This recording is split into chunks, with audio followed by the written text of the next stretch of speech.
Big boss चाहते हैं कि सभी लोग जग जाएं। सुबह के बज चुके हैं 8।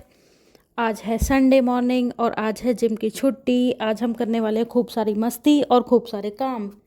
और ये सब के बीच मुझे याद आया कि मुझे अपना रूटीन ब्रेक नहीं करना चाहिए, तो मैंने झट से निकाला अपना योगा मैट। आइला, मेरे पास तो योगा मैट ही नहीं है। मैंने चादर बिछा ली। चादर पे बैठ के मैंने थोड़ा सा मेडिटेशन किया। मेडिटेशन करने के बाद मैंने अनुलोम विलोम किया, कपालभाति किया। हाँ, मेरे पोस्चर थोड़े ठीक नहीं है, लेकिन तभी भी किया मैंने। फिर उसके बाद कुछ एक्सरसाइजेस करने के बाद मैंने और काफ़ी सारे योगा पोस्चर्स परफॉर्म किए, फ्लेक्सिबिलिटी के लिए, जॉइंट मूवमेंट के लिए। फिर उसके बाद ये चाय बनाने के चक्कर में जो है मैं अपनी योगा भूल गई, लेकिन फिर इतने में ही मैं उठी तो मुझे एक योगा पोस्चर याद आया। मैंने वो परफॉर्म किया। फिर मम्मी के लिए बनाई चाय। चाय बनाने के लिए मैंने दूध उबलने रखा। अपने लिए मैंने काटा एक अच्छा सा सुंदर सा सुशील सा सेब।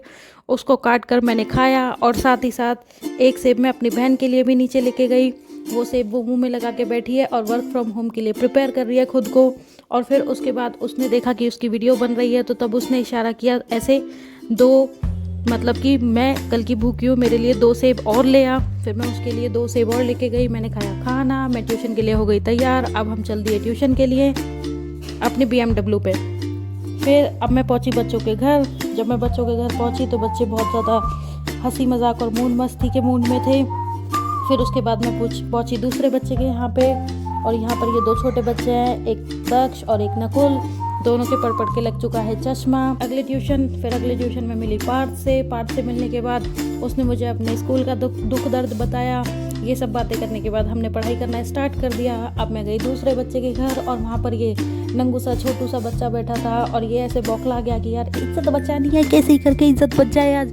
फिर ये निक्कर पहन के आया और निक्कर पहन के आने के बाद इसने थोड़ी बातचीत की मुझसे। इसने मुझे बताया कि कल इसके साथ क्या क्या हुआ और आज इसने क्या खाया और इसको क्या खाना है। फिर इतने ही ये अपने भाई की तरफ देखने लगा और इसका भाई प्लानिंग कर रहा था, यार कुछ तो करना पड़ेगा। एक काम करूँगा, कल गली के बाहर ही बहुत सारी कील बिखेर दूंगा जिसकी वजह से मैम नहीं आ पाए। फिर मैं पहुंची अगले बच्चे के घर और यहाँ पर ये जो लड़की थी ये इंतज़ार कर रही थी कि मैं आज अपना पेपर डिस्कस करूँगी और फिर मुझे पार्टी मिलेगी। मैंने इसे प्रॉमिस किया था कि अगर तुम पेपर अच्छे से परफॉर्म करके आओगी तो मैं तुम्हें पार्टी दूंगी, लेकिन मैंने इसके सामने टास्क रख दिया कि तुम मुझे पार्टी की स्पेलिंग सिखाओ तो मैं तुमको पार्टी दे दूँगी। इसने काफ़ी सारी कोशिशें करने के बाद मुझे पार्टी की स्पेलिंग सिखा ही दी। फिर मैंने बोला कि चलो ठीक है, आज मेरे पास टाइम नहीं है तो हम कल पार्टी करने चलेंगे।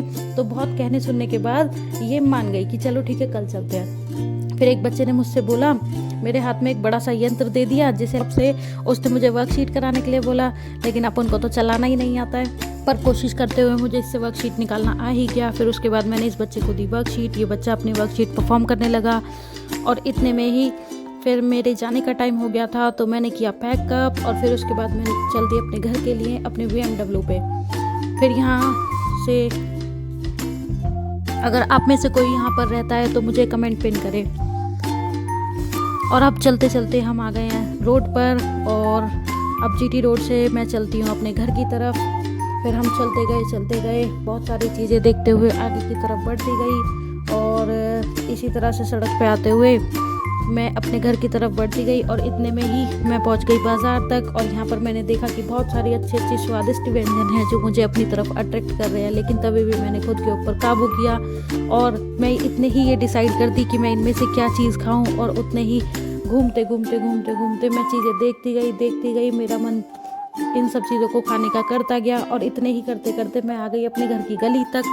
और फिर उसके बाद जैसे ही मैं गली के अंदर एंटर की, फिर मैं कुछ ही सेकंडों में पहुंच गई अपने घर।